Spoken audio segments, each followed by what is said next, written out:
Hey guys, thanks for stopping by. We're checking out the Aegis Vanguard Hoplite here.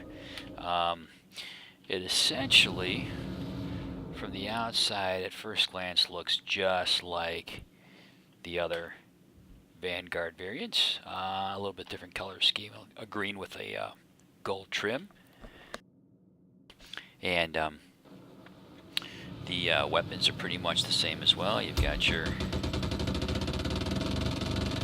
Gatling gun, your 4 stationary lasers up front. Though what's interesting is, if you noticed, it flashes green but fires red, so probably a pleasant accident due to the Christmas season. Anyway, so pretty much handles the same as well. I didn't really look at the numbers, if there were any. I didn't really research it, but it just feels, flies, and handles and responds the same as the other ones.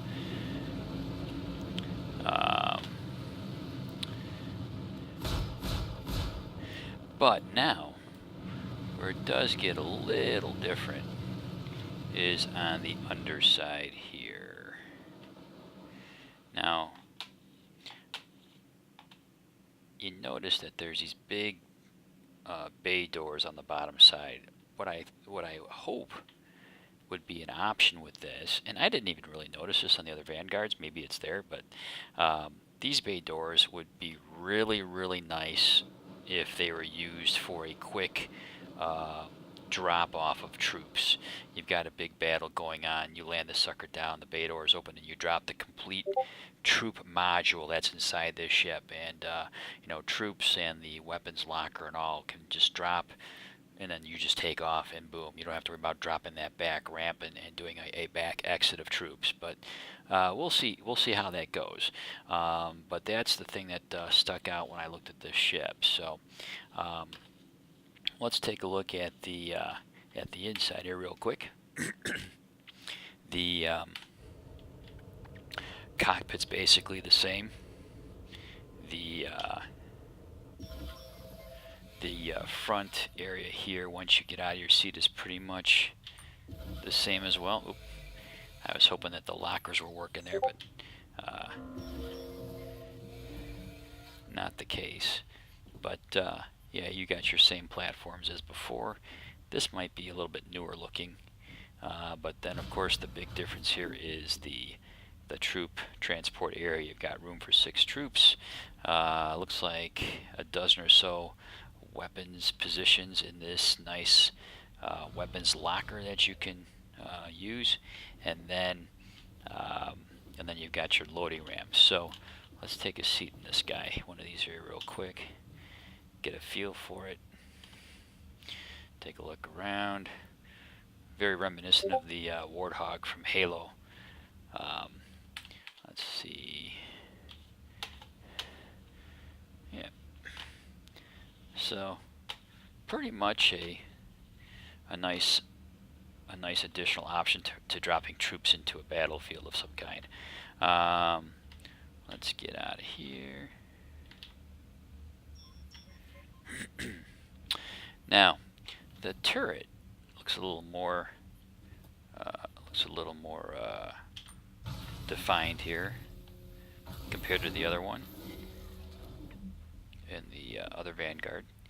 Now, I seem to recall, and I'll have to test this out, but I don't think you were able to fire your turrets if you were a single pilot inside the regular Vanguard.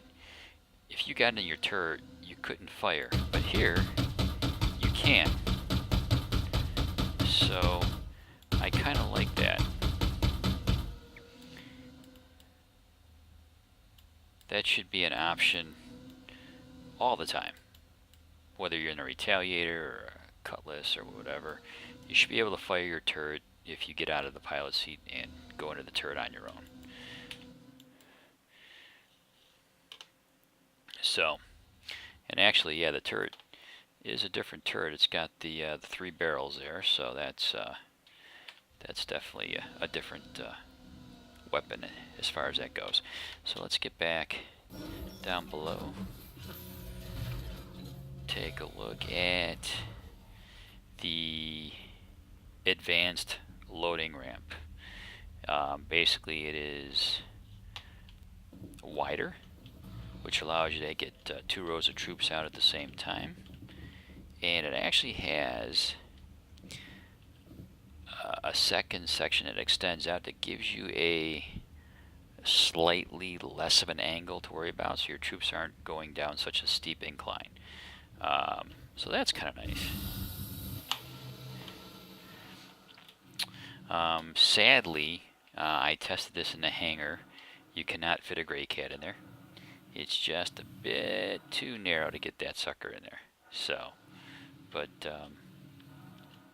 this ramp definitely makes getting in and out of the ship much easier.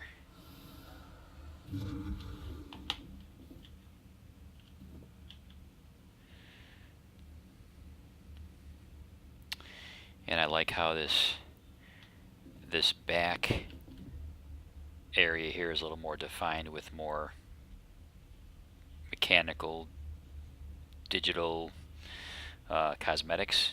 Not sure if that'll have any function in the final version, but definitely is more defined than the other variants. So anyway, that really is pretty much it to the Hoplite. If you guys have any questions or comments, please leave them below. Appreciate you stopping by, and subscribe if you liked it. Take care, and we'll catch you next time. Bye-bye.